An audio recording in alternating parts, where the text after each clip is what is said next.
ke no hloka gore le nthapelele. Eya e le gore gore ngo nyaka go rapelelwa ke nna ngwanaka mola tatago le ene tlogo e le moruti a re o rapelela batho. A kere ga a tshwanela gore a nthapelele o tla mpetha ape o no phela floor part time. Eya a go itia e le ga go itielang a ke tsebe tatago a raloka ka seatla wena. A kere ke tšhabetse komeng wo gore o dio phela a nkomanya kore ke a go kwa ngwanaka ebile wa nkgopotsa go bolela ka ewe motšhitši wa bona taba ga go ya gore o tšhabele ka kua mphatong ke yone e dirang gore tatago a se ka go nyaka gausi le ena ka gore o tšhaba gore o tla mo šilafatša gomme jalo ge le nna ka ona mogono ke thoma go sa kwa bose ka gore o nkgopoditše o šilafatša ntlogetho ya morena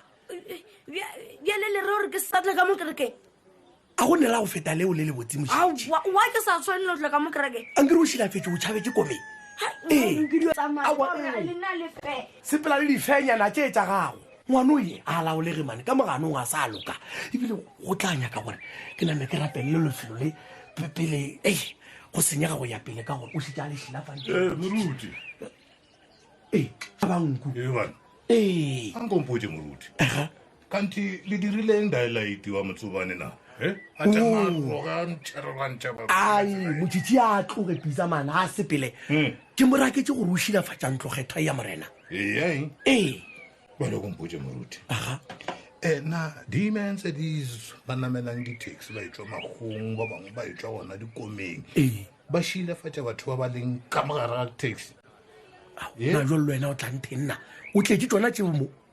ke a botšiša moruti malope a ntswetse nna go ya ka nna moruti ka gore šifa le itirile boholi ya tandao a le fela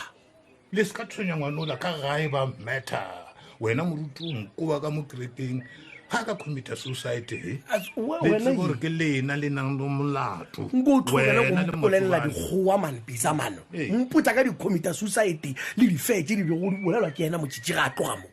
a re die ka mogoša bankong gore le wena se ka tla wa mpherekanya le go feta re di a a borogwa